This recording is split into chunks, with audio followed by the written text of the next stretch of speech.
जैसे प्लास्टिक की जो क्वालिटी है वो थोड़ी सी इन्होंने मुझे लगता है डाउनग्रेड की है। मैंने इस गाड़ी में 4 बार इंजेक्टर चेंज करवाए हैं। टायर क्वालिटी इन्होंने बहुत खराब कर दी। गाड़ी के फैक्ट्री फिटेड टायर्स हैं सीएट के, वो बहुत बेकार। अगर आप किसी और ब्रांड से आ रहे हैं, ह्यूंडई से आ रहे हैं, किया से आ रहे हैं, तो आपको इसकी मेंटेनेंस ज्यादा लगेगी।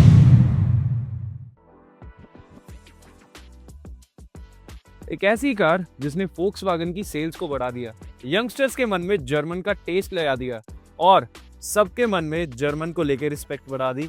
आई am talking about Volkswagen Virtus. So without wasting any time, let's get rolling.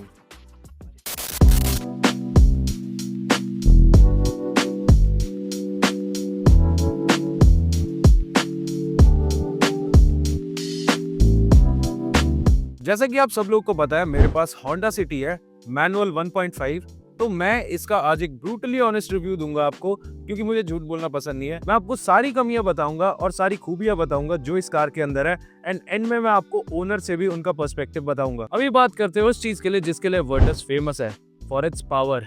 तो गाइस, पावर की अगर मैं बात करूं, दिस इज 6 स्पीड मैनुअल और सामने हमें मिलता है एक 1 लीटर का TSI मोटर। 2018 में जिस इंजन को बोला गया था कि ये इंजन ऑफ द ईयर बनता है अपनी सेगमेंट के अंदर, एंड इसके अंदर आपको देखने को मिलेंगे 115 हॉर्स पावर और 178 न्यूटन मीटर्स का टॉर्क, जो कि आपको सिटी ड्राइव से लेके हाईवे हर तरफ टोटली केटर कर सकता है अच्छे से।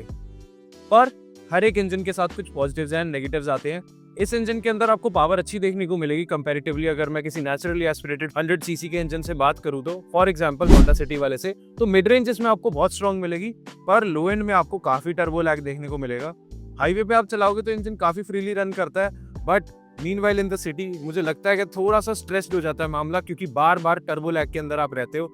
चाहे आप टॉर्क कन्वर्टर ले लो, चाहे आप मैनुअल ले लो, मैनुअल के अंदर आपको सिटी के अंदर टर्बो लैग थोड़ा ज्यादा देखने को मिलेगा, जो कि टू सम एक्सटेंट अनोइंग हो सकता है। इसी वजह से आपको बिल्कुल ही टेरेबल माइलेज मिलेगी सिटी के अंदर, क्योंकि टर्बो लैग चलता रहेगा एंड आपके इंजन को अच्छे से एयर नहीं मिलती। वर्टिस ने फोक्सवैगन के लिए वो किया है जो अभी तक उनके लिए कोई कार नहीं कर पाई। तो इस गाड़ी ने उनके लिए रिकॉर्ड ब्रेकिंग सेल्स क्रिएट की है। रीजन बीइंग, ये कार एक बहुत अच्छा पैकेज है। अगर आप फैमिली वाइज कंसिडर करो, वर्टिस के अंदर आपको इतनी अच्छी स्पेस मिलती है, पीछे इतना अच्छा लेगरूम मिलता है, जो कि इससे पहले आने वाली वेंटो, रैपिड किसी भी कार के अंदर नहीं मिलता था। Even polo was not even practical, भले ही वो कार परफॉर्मेंस में बहुत अच्छी थी। और वर्टिस के अंदर वो सारी चीजें आपको देखने को मिलेंगी जो कि आपकी डेली यूसेज में बहुत काम आने वाली है। आपको क्रूज कंट्रोल देखने को मिलेगा, आपको सनरूफ मिलेंगी, आपको देखने को मिलेंगी वेंटिलेटेड सीट्स, जो कि होंडा सिटी में आज तक नहीं आती। साथ ही साथ आपको बहुत अच्छी स्ट्रॉन्ग जर्मन बिल्ड फील होगी। हर तरफ से कार बहुत रोबस्ट एंड सॉलिड फील होती है। कहीं भी आपको ऐसे क्वर्की बिट्स नहीं मिलेंगे देखने को। ऑल्दो ये वाला थोड़ा सा क्लिक करता है, क्लिकी साउंड करता है, पर देखने में बहुत प्रीमियम लगता है। एंड अगर आप इसे चलाते हो, इसको फील करते हो कार को, चाहे 1.5 चलाओ या 1 लीटर चलाओ, तो आपको फील होगा कि this is a superior product, जो कि हमारी मार्केट में एग्जिस्ट नहीं करते थे अभी तक। पर गाइस, सब कुछ लाला लैंड नहीं है, सब कुछ पॉजिटिव नहीं है। काफी सारी चीजों में कमियां भी छूट जाती है। रीजन बीइंग, ये कार काफी ज्यादा इंडियनाइज्ड है। बात ऐसी है कि कई जगह पे आपको बड़े क्लिकी से प्लास्टिक्स देखने को मिलेंगे। आपको एसी की पावर आज भी उतनी अच्छी नहीं मिलेगी जो कि आप एक्सपेक्ट कर रहे थे जब इन्होंने कार्स को इंडियनाइज कर दिया था। भले इन कार की ग्राउंड क्लियरेंस काफी ज्यादा बढ़ा दी गई है, पर अभी भी मुझे लगता है कि इस रीजन की वजह से इसकी हैंडलिंग वेंटो जितनी स्ट्रांग नहीं रही है। आप अगर स्लाविया को भी चला के देखोगे, हमारा रिव्यू यहाँ जाके चेक करोगे स्लाविया का, तो आप नोटिस करोगे कि मैंने तब भी बताया था कि इन कार्स की हैंडलिंग वेंटो और रैपिड जैसी नहीं है। उनकी हैंडलिंग इससे थोड़ी बेटर थी। रीजन बीइंग, इनकी ग्राउंड क्लियरेंस थोड़ी हाई कर दी गई है। प्लस कॉस्ट कटिंग के मामले में फोक्सवैगन बिल्कुल पीछे नहीं हट रहा है। C8 के टायर दिए जा रहे हैं जो कि बिल्कुल अच्छे नहीं है। स्लाविया के अंदर भी यही आते हैं, एंड इनसे आपको बिल्कुल कॉन्फिडेंस नहीं ऑफर होता। गाड़ी के ब्रेक्स अच्छे हैं पर टायर साथ नहीं दे रहे हैं। कार अच्छा पुल करती है पर तब भी टायर साथ नहीं दे रहे हैं। तो दरअसल बात ऐसी है कि कार में तो पूरा दम है, और उसमें जो छोटी छोटी कमियां छोड़ दी गई हैं, जिसकी वजह से आपका एक्सपीरियंस थोड़ा थोड़ा सा रुइन होता है। तो आप उसे अपने हिसाब से एडजस्ट कर सकते हो, टायर स्वैप करा सकते हो जब आप कार खरीदो। ये चीजें वैसे हैं केपेबल। आप देख सकते हो कार के अंदर हॉर्न को भी चेंज किया गया है, क्योंकि रीजन बीइंग, जैसी ये कार दिखती है आप एक्सपेक्ट करते हो कि इस लोगों के पीछे से जब मैं दबाऊं तो ऐसी ही आवाज आए। बात की जाए अगर मैं ट्रांसमिशन की बात करूं, क्योंकि मैं सिटी चलाता हूं, सिटी के कंपैरिजन में ये ट्रांसमिशन उतना अच्छा नहीं है। ये इतना स्लिक शिफ्टिंग नहीं है। क्लच भी मुझे थोड़ा हार्ड लगा और ट्रैवल काफी ज्यादा बड़ा है। और देखूं अगर मैं हैंड ब्रेक के बारे में भी, हैंड ब्रेक के अंदर भी मुझे थोड़ी प्रॉब्लम लग रही है। ये काफी ज्यादा हार्ड चल रहे हैं, रफ चल रहे हैं। जो स्लाविया वाली वीडियो थी उसमें भी मैंने कहा था कि एक तो उसका एंगल सही नहीं है, बिल्कुल नीचे फ्लश नहीं होता, वो काफी ऊपर तक खड़े रहते हैं हमेशा हैंड ब्रेक्स। इसलिए आपको थोड़ा सा लगेगा कि शायद कार थोड़ी सी रफ यूज्ड है, जबकि ये कार बिल्कुल मिंट कंडीशन में है। ऑल्दो ये 71,000 किलोमीटर्स चल चुकी है, पर इससे ज़्यादा वेल मेंटेन कार आपको देखने को नहीं मिलेगी। आपने बाहर के शॉट्स में भी देखा होगा, कार बाहर से भी टोटली मेंटेन है। ओनरशिप वाइज में अगर आपको बताऊं तो ये कार आपको बिल्कुल स्ट्रेस फ्री ओनरशिप नहीं दे पाएगी। दरअसल आपको थोड़ा सा एंगेज रहना पड़ेगा अपने डीलर्स के साथ, आपको थोड़ा सा उनके साथ अच्छा कांटेक्ट बना के रखना पड़ेगा, क्योंकि हो सकता है ये कार आपको बार बार डीलर्स के पास लेके जाए, सर्विस सेंटर लेके जाए। रीज़न बीइंग इसके अंदर आपको वो रिलायबिलिटी नहीं मिलेगी जो जापानीज कार्स के अंदर देखने को मिलती है, क्योंकि ये टोटली न्यू डेवलप्ड प्रोडक्ट्स हैं इंडिया के लिए स्पेसिफिकली, इसलिए अभी इनमें काफ़ी सारे इश्यूज़ हैं। ईपीसी का एरर है जो कि हमने स्कोडा में भी डिस्कस किया था, वो अभी भी इस कार को भी काफ़ी हॉन्ट कर चुका है। कई बार ओनर को परेशान होना पड़ा है, हम जब ओनर को लेके आएंगे तब आपको डिटेल में पता लगेगा। साथ ही साथ अगर मैं आपसे बात करूं, मैं सिटी चलाता हूं और उसके कंपैरिजन में मैं आपको बताऊं, इसके अंदर लो एंड पंच काफ़ी कम है, मिड रेंज बहुत स्ट्रॉन्ग है पर लो एंड पंच उतना अच्छा नहीं है। बात की जाए ब्रेक्स की, ब्रेक्स आर फाइन पर स्टार्टिंग की बाइट थोड़ी सी मिसिंग है, बीच में ब्रेक्स बहुत ज़्यादा स्ट्रॉन्ग है पर उस टाइम पे आते आते टायर थोड़े जवाब दे देते हैं। तो मुझे लगता है वोक्सवैगन को इस चीज़ पे काम करना चाहिए कि उन्हें टायर अच्छे देने चाहिए, अपना वेंडर चेंज करना चाहिए। सेकेंडली मैं बात करूं, जो हैंड ब्रेक वाला इशू मैंने आपको बताया था वो तो एग्जिस्ट करता ही है। जो वेंटिलेटेड सीट्स कार के अंदर मिलती हैं वो ऑन करने पे काफ़ी ज़्यादा आवाज़ करती है, जो कि नॉर्मल कार्स के अंदर नहीं आती। ऑल्दो इफेक्टिवनेस उतनी है जितनी रेगुलर कार्स के अंदर होती है, पर आपको फील होगा कि इनमें आवाज़ काफ़ी ज़्यादा आती है if I turn them on. बात की जाए ड्राइवर्स डिस्प्ले की, ये आपका काफ़ी अच्छा एक्सपीरियंस कर देती है। I feel like interior wise this car is far more superior than Skoda Slavia. वहाँ पे मुझे थोड़े से नेट पिक करने को ज़्यादा चीज़ें मिल रही थी जो कि प्रीमियम नहीं लग रही थी मुझे अकॉर्डिंग टू द प्राइस। इसके अंदर ऐसी चीज़ें कम है, आपको ये आउली जैसे हैंडल्स देखने को मिलेंगे जो कि काफ़ी अच्छे लग रहे हैं।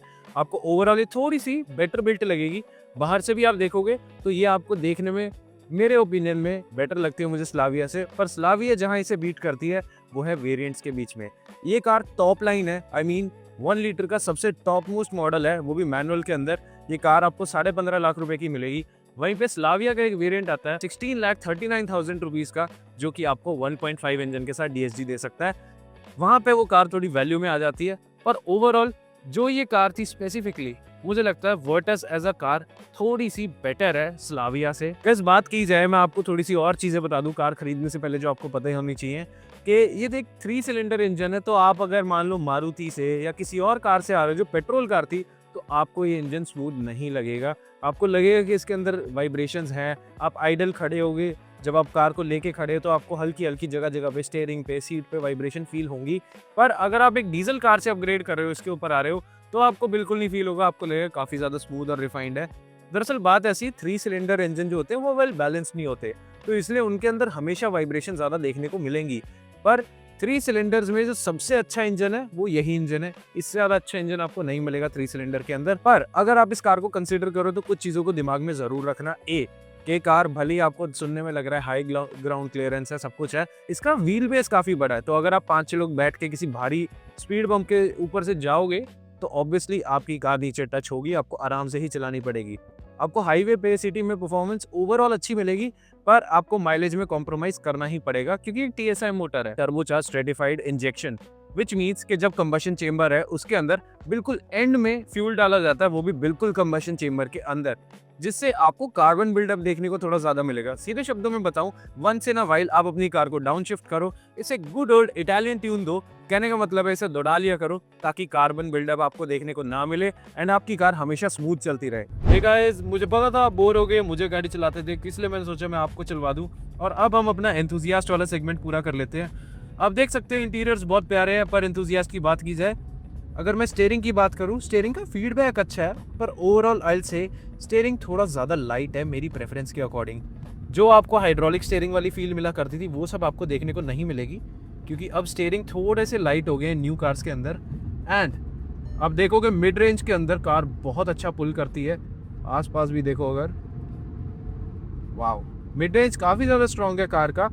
अगर आप इसका बेस्ट स्वीट स्पॉट मेरे से पूछो तो आई विल से कि 3000 से 4000 के बीच में बहुत अच्छा स्पॉट है इसके लिए। यहाँ पे बहुत अच्छा थ्रस्ट मिलता है आपको। इसका पीक टॉर्क थोड़ा सा जल्दी हिट हो जाता है अगर आप ग्राफ वाइज देखो। और ये देखो, हम अभी कॉर्नर ले रहे हैं, कॉर्नर में स्टेबिलिटी बहुत अच्छी है, स्टीयरिंग वाइज अच्छी है। अगर मैं थोड़ा सा शार्प लेन चेंज करके देखूँ 100 पे, वी आर ऑन 100, मैंने शार्प लेन चेंज किया तो बिल्कुल लाइन मेंटेन करती है कार। कहीं से भी आपको ऐसा नहीं लगेगा कि टेल इधर उधर जा रही है, टेल से आउट हो रही है कार, या फिर आपको ऐसा नहीं दिखेगा कार आउट ऑफ बैलेंस हो रही हो। सस्पेंशन वाइज आई विल से कि कार थोड़ी सी सॉफ्ट है, पर शैसी वाइज काफ़ी ज़्यादा स्टिफ है। शैसी इसकी एक्चुअली स्टिफ है। इसकी हैंडलिंग मैं कंपेयर करूँ ना, अगर वर्ना टर्बो, होंडा सिटी, इन सब से कंपेयर करूँ तो मेरे ख्याल से सबसे बेस्ट टीसी की हैंडलिंग है। This is very good. हाँ, ये बात ज़रूर रहेगी कि आपको इस इंजन में थोड़ा सा एंगेज रहना पड़ेगा अगर आप मैनुअल वाला पार्ट ले रहे हो तो। मैनुअल इंजन के अंदर मैनुअल गियर बॉक्स के साथ आपको एंगेज रहना पड़ेगा, बार बार आपको डाउन शिफ्ट्स लेने पड़ेंगे, इंजन को स्वीट स्पॉट में रखना पड़ेगा, पर टर्बो लैग से परेशान रहोगे एंड आपको बिल्कुल मज़ा नहीं आएगा।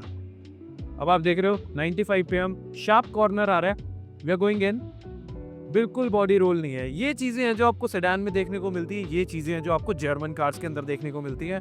सो एंथुसियास्ट पार्ट में अगर मैं बात करूं, I will give this 9 out of 10। इस बजट के अंदर इतनी अच्छी हैंडलिंग मिल पाना is critically, I will say next to impossible. हाँ, एसयूवीज में अगर आप देख रहे हो, आई विल से काइलैक की बहुत अच्छी हैंडलिंग है, वो मैंने चलाई थी, उसका रिव्यू भी आपके लिए जल्दी आ जाएगा। तो गाइज अब चलते हैं हम ओनर के पास और उनसे चल के थोड़ी सी अच्छी अच्छी बातें करते हैं। So guys, he is mister Shivam, owner of the car हमारे साथ है, जो ये बाय प्रोफेशन एक बिल्डर है एंड इनके पास ये कार है। इससे पहले भी इनके पास कौन कौन सी कार रही है सब पूछते हैं और इनसे जानते हैं कि इनका कैसे एक्सपीरियंस रहा इस कार के साथ। हेलो भैया। हेलो, कैसे हो? बिल्कुल बढ़िया, आप बताओ। बस ठीक। आपके पास कौन कौन सी कार्स रही हैं इससे पहले? इससे पहले भी मैंने फॉक्सवैगन ही चलाई है। मैं 2012 से फॉक्सवैगन कार से यूज़ कर रहा हूँ। ओके। मैंने 2 वेंटो चलाई है, एक automatic manual, both for highline models, और एक मैंने पोलो रखी थी, वो मैनुअल थी, डीजल। ओके। हाँ जी, इससे पहले जो दोनों वेंटो थी वो भी डीजल ही थी। ओके। ये मेरी पहली पेट्रोल कार है फॉक्सवैगन की। अरे वाह। तो ये आपने कब ली थी? ये मैंने ली थी अक्टूबर 2022 में। 2022 में। अभी तक आपका एक्सपीरियंस कैसा है ओवरऑल? एक्सपीरियंस काफ़ी अच्छा रहा इस गाड़ी के साथ। अच्छा रहा है। आपके सामने चौथी गाड़ी मैंने लगातार फॉक्सवैगन के लिए, तो आपको पता है कैसा एक्सपीरियंस। बिल्कुल बिल्कुल। कोई और brand? So guys, he is a professional buyer of Volkswagen। ये तो 2011-12 से चला रहे हैं, जब Volkswagen आया था तब से इनके पास यही कार्स हैं। इनके पास DQ200 वाली वेंटो TDI भी थी, सारी कार्स इनके पास अच्छी रही हैं Volkswagen की। तो he can be the best owner जिनका आप रिव्यू देख सकते हो।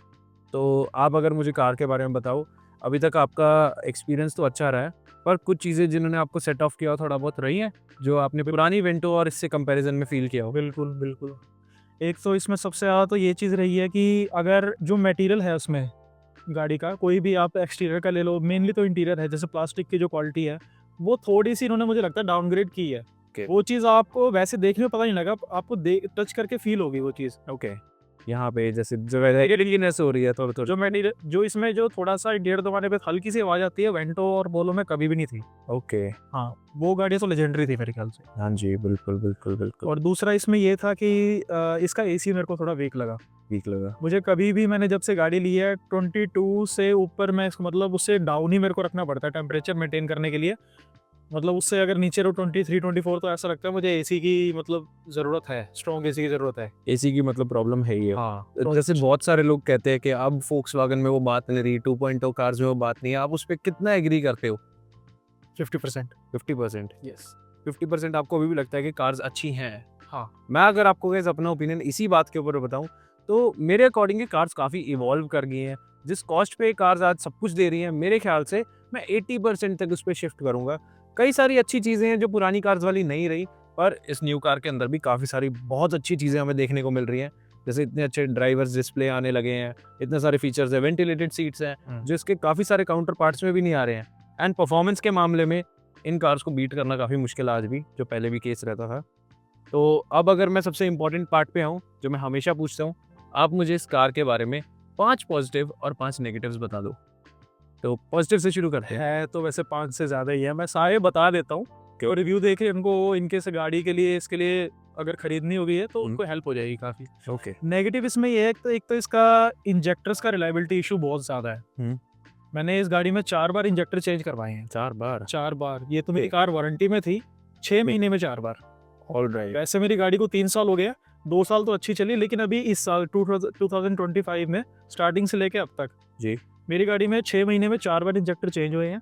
वारंटी में थी तो सब कुछ वारंटी में कवर हो गया था जी। और तो उस वजह से मेरे को थोड़ी मेरा एक्सपीरियंस इस वजह से थोड़ा मेरा खराब रहा है। इससे पहले पोलो वेंटो मुझे कोई ऐसी दिक्कत नहीं आई थी, इस गाड़ी में दिक्कत आई है। एक है इसमें Volkswagen की ओनर्स मैनुअल में लिखा है कि हमारी गाड़ी में आप मिनिमम जो इनका ग्रेड का फ्यूल डालोगे XP95 डाल रहे हैं। अच्छा। इस वजह से मेरी ना ऑप्शन थोड़ी सी लिमिटेड है, क्योंकि आपको पता है अभी भी XP95 ज्यादातर जगह पे मिल तो रहा है, पर हर जगह पे आपको इजीली अवेलेबल नहीं मिलता है। बिल्कुल। कहीं बाहर जा रहा हूँ, मेरे को थोड़ा सा एक दिमाग में रहता है कि इस पेट्रोल पंप पे मैं डलवाऊंगा, मिलेगा नहीं मिलेगा। जी। वो चीज़ एक ही है। इसमें टायर क्वालिटी इन्होंने बहुत खराब कर दी है, मतलब कॉस्ट कटिंग के चक्कर में इन्होंने जो गाड़ी के फैक्ट्री फिटेड टायर्स है सीएट जी। के, वो बहुत बेकार है, जी बिल्कुल बहुत बिल्कुल। बेकार। दूसरा ये है कि अगर आप क्लच दबा के फर्स्ट टाइम जी। रिवर्स गियर इंगेज करते हो तो गाड़ी में बहुत जोर का झटका आता है, ऐसा लगता है आपने बिना क्लच दबाए ही गियर रिवर्स लगा दिया। यस। उसके बाद उसको न्यूट्रल में करके बिना क्लच हटाए क्लच पे से पैरा टायर दोबारा रिवर्स लगाओगे तब बहुत स्मूथली लग जाएगा। गाइस ये वाला पॉइंट अगर आपको नहीं समझ में आया, आपके सामने अभी मैं लाइव भी करके दिखाता हूँ। आप देखो, हाँ देखो, अब लिया ना, तो आपने देखा अभी कार ने जर्क लिया, आप बाहर से भी क्लिप देख सकते हो। तो ये प्रॉब्लम सच में यार मैंने पहली बार किसी से सुनी है कि इन कार्स के अंदर ये प्रॉब्लम्स हैं। आगे बताओ आप। इस कार में स्टार्टिंग से तो नहीं, पर थोड़े टाइम में 1-1.5 साल के बाद से इसमें वायरलेस के मामले में एप्पल कार पे कनेक्टिविटी का इशू बहुत है। ओके। मतलब 50% ऑफ टाइम ये कनेक्ट ही नहीं होता है, तो मेरे को वायर का यूज़ करना पड़ता है। ओके, जबकि हाँ वायरलेस आता है इसमें, तब भी मैंने देखा वायरलेस। कभी मैंने ये केबल लगा के रखी है, कभी कभी ऐसा होता है 50% ऑफ टाइम ये वायरलेस के तरीके से जाओ तो कनेक्ट नहीं होता है इसमें। ओके, हाँ विच इज नॉट गुड, तो अच्छी बात नहीं है। मेंटेनेंस इसकी अगर मुझे तो नहीं लगती, मैंने तो डीजल चलाई है, ऑब्वियसली डीजल Volkswagen की मेंटेनेंस काफ़ी ज़्यादा रही है। मैं 14-15 हज़ार रुपये एक सर्विस का बिल भरता रहा हूँ। एग्जैक्टली। अगर आप किसी और ब्रांड से आ रहे हैं, Hyundai से आ रहे हैं, किया से आ रहे हैं, मारुति से आ रहे हैं, बिल्कुल तो आपको इसकी मेंटेनेंस थोड़ी सी ज़्यादा लगेगी। बिल्कुल। और जो लोग कहते हैं कि आप बहुत सस्ते में सर्विस करा सकते हो, बहुत सारी चीज़ें जो कंपनी बोलती है, रिकमेंड करती है डीलर, आप उनको कटवा दो, तो ना इन कार्स को आपको थोड़ा सा ब्लश रखना ही पड़ेगा। ब्रेक क्लीनिंग अगर आपको डीलर सजेस्ट कर रहा है तो करवाने में आपका ज़्यादा फ़ायदा है, रादर देन आप उनको काटो और अपनी सर्विस को कम कराते रहो। तो ये चीज़ आप मान के चलो कि आपको थोड़ा सा ज़्यादा स्पेंड करना पड़ेगा अगर आप एक ओवरऑल प्रीमियम कार को चलाना चाहते हो, एक्सपीरियंस करना चाहते हो। तो अब बात करते हैं पॉजिटिव्स की, जो हम सुनना चाहते हैं, हैप्पी नोट पे एंड करेंगे। हाँ जी, जब मैंने ये गाड़ी को लेने का प्लान किया, मेरे को लगा था कि क्या है 1 लीटर इंजन ही तो है, वन से एक तरीके से आल्टो का इंजन डाल दिया, साथ उसका टर्बो चार्जर लगा दिया। लेकिन जब मैंने गाड़ी चलाई तो मैं मतलब इम्प्रेस नहीं था, मैं बहुत ज़्यादा सरप्राइज था इसकी परफॉर्मेंस से कि 1000 सीसी इंजन इतनी पावर निकाल सकता है। बिल्कुल। तो बहुत ज़्यादा, तो मैंने फिर ये सोचा कि मैं आग बंद करके ये गाड़ी ले लूँगा मैं। 1 लीटर में मेरा काम चल रहा था। दूसरा इसके इंटीरियर इतने तगड़े हैं, स्लावे कंपैरेटिवली आपने जैसे बताया पहले, बिल्कुल बहुत मतलब एक तरीके से मान लो ये गाड़ी हेड टर्नर है। बिल्कुल। मैं कहीं भी जाता हूँ, मैं नोटिस करता हूँ लोग मुड़ के देखते हैं मेरी गाड़ी को। एग्जैक्टली। और इस part of the reason is कि इनकी कार हमेशा आपको बहुत क्लीन देखने को मिलेगी। आप रोलिंग शॉट्स में भी देख रहे होगे, कार 71,000 चल चुकी है, लगभग 3 साल होने वाले हैं कार को, और आप अभी भी बता सकते हो मैं आपको 100 ऐसी कार दिखा दूंगा जो कल शोरूम से निकली हो लेकिन इससे साफ नहीं होंगी। ये आपकी खुद की भी एक अच्छी क्वालिटी है जिसकी वजह से कार आपकी चमक रही है, हेड टर्नर है। Very nice. Slavia, Honda city और वर्टस में मैंने जब कंपैरिजन किया इंटीरियर का, तो मुझे इसका इंटीरियर द बेस्ट लगा। बिल्कुल काफ़ी अच्छा इसका प्रीमियम इंटीरियर है। अगर उस पॉइंट को हम साइड पे रख दे कि जो इसका मटेरियल, इसके जो डैशबोर्ड के प्लास्टिक में जो मटेरियल यूज हुआ है उसको साइड पे कर देते तो इसका डिजाइन काफी अच्छा है, स्टैंड आउट करता है अलग से। इसकी पेंट क्वालिटी, वो तो Volkswagen का स्टार्टिंग से ही पॉजिटिव पॉइंट रहा है, इसकी पेंट क्वालिटी बहुत अच्छी है। मैंने रस्टिंग इश्यूज नहीं है, कुछ भी कहीं रस्टिंग इशू नहीं है। 6 साल की वारंटी देते हैं, आई थिंक Exactly. 5 या 6 साल की पेंट पे वारंटी देते हैं। फ्यूल एफिशिएंसी हाईवे पे बहुत मुझे नहीं लगता कोई और गाड़ी इतनी दे देगी। मैं इससे एक बार नहीं 5-6-10 बार मैंने इस गाड़ी से 20 की एवरेज ली है। Very good, Petrol. Nice. Okay, depend करता है बाकी आपके ड्राइविंग स्टाइल पे। मैं 80-85 पे अगर क्रूज करता जाऊँ तो मैंने बहुत इजीली इससे 20.1 20.2 मैक्सिमम तक की मैंने इससे एवरेज ली हुई है। बिल्कुल। और लास्ट इसका पॉइंट है राइड एंड हैंडलिंग, जो कि Volkswagen में बहुत नॉर्मल है, कोई भी आप गाड़ी ले लो। मेरे से मैं 120 प्लस भी जा रहा हूँ तो मुझे इतना कॉन्फिडेंस होता है मैं कैसे ही किसी को ओवरटेक कर सकता हूँ और कैसे ही मैं हाईवे पे कट मार सकता हूँ। मुझे कोई भी ऐसा मेरे को सोचना नहीं पड़ता कि मतलब प्लान्ड ओवरटेक या फिर प्लान्ड मेरे को कट मारने की ज़रूरत नहीं है। बहुत ईजिली मैं कैसे भी गाड़ी संभाल लेता हूँ। कभी भी ऐसा नहीं हुआ कि मुझे गाड़ी थोड़ी सी मेरी बैलेंस आउट ऑफ बैलेंस हो रही है। Okay, nice. बाकी गाइस एक और पॉइंट मैं ऐड कर दूं, सीट्स थोड़ी सी मुझे अनकंफर्टेबल लग रही है क्योंकि मैं होंडा सिटी चलाता हूँ। पीछे की सीट्स भी आपको देखने को लगेगा कि उनका रिक्लाइन एंगल थोड़ा अच्छा नहीं है, काफ़ी ज़्यादा स्ट्रेट खड़ी हैं सीट्स, इसलिए आई गेस ये कार कंफर्ट को लेके ट्यून्ड है भी नहीं, ओवरऑल सब परफॉर्मेंस को लेके बेस्ड है। जब मैंने स्लाविया का रिव्यू बनाया था तब भी आप देखोगे मेरे पॉइंट ऑफ व्यू से मुझे सब कुछ बहुत अच्छा लग रहा है। थोड़ा सा मुझे लगता है इंटीरियर भी मेरे लिए टिल्टेड है, I mean for the driver only. तो आपको हमेशा आप फोकस्ड में हो, आपकी सीट सबसे अच्छी है, आपके लिए सारे बटन्स एकदम एक्सेस में है, तो ये कार एकदम ड्राइवर्स फोकस्ड कार है, व्हिच मीन्स कि ये कार हम जैसे एंथुसियास्ट को बहुत पसंद आएगी। आपको अच्छा लगा अगर अभी तक ownership review, make sure you like it. So guys, बात करूं अगर मैं वर्डिक्ट की, I will stick to my word. आपको आज भी मैनुअल ऑप्शन लेना है तो मेरे ख्याल से Honda city is the best option for you. आपको ऑटोमेटिक की तरफ जाना है तो आप 1 लीटर वाली स्लाविया और वर्टिस की तरफ बिल्कुल जा सकते हो। उनके टॉर्क कन्वर्टर गियरबॉक्स बहुत अच्छे हैं, पर मैनुअल आप उन्हें कंसीडर ना करो तो बेटर है। रीजन बीइंग, एक तो आपको टर्बो लैग ज्यादा मिलेगा, सिटी में चलाने में थोड़ी प्रॉब्लम ज्यादा होगी। सेकंड चीज मैं आपको बताऊं, मैंने आपको पॉजिटिव्स एंड नेगेटिव सब कुछ बता दिए। अब आप अपने हिसाब से डिसाइड कर सकते हो कि कौन सी कार आपके लिए परफेक्ट रहेगी। अगर आपके लिए रिलायबिलिटी, कंफर्ट थोड़ा ज्यादा जरूरी है तो आप होंडा सिटी की तरफ जा सकते हो। आपके लिए ड्राइवेबिलिटी और ड्राइविंग फील ज्यादा इंपॉर्टेंट है और साथ ही साथ फीचर ज्यादा जरूरी है तो आप जा सकते हो स्कोडा स्लाविया या फिर फोक्सवैगन वर्टिस की तरफ। और आपको हाई परफॉर्मेंस वेरिएंट्स लेने हैं तो आपके पास ऑप्शन ही सिर्फ इन दोनों कार्स का है। रही बात वरना के बारे में, आप वरना का 1.5 टर्बो वाला मैनुअल ऑप्शन कंसिडर कर सकते हो। उसके अलावा I don't think so there is any good variant in it. आपको कैसी लगी वीडियो आप मुझे कमेंट सेक्शन में जरूर बताना। आपका कोई एक्सपीरियंस है आप मुझे जरूर शेयर करना। आप नीचे देखे मेरे इंस्टाग्राम आईडी पे फॉलो कर सकते हो। वहां मैं for the time being free consultation देता हूँ, फ्री सजेशंस दे देता हूँ। आपको कुछ पूछना है, कुछ बात करनी है, आप मुझसे जरूर कर सकते हो। साथ ही साथ वहां पे थोड़ा स्पेशल कंटेंट डलता है, रील्स डलती है बहुत अच्छी अच्छी, आप जाके जरूर फॉलो करना। मिलते हैं आपसे अगले Tuesday and Friday. See you in the next one. Until then stay smart, bye bye.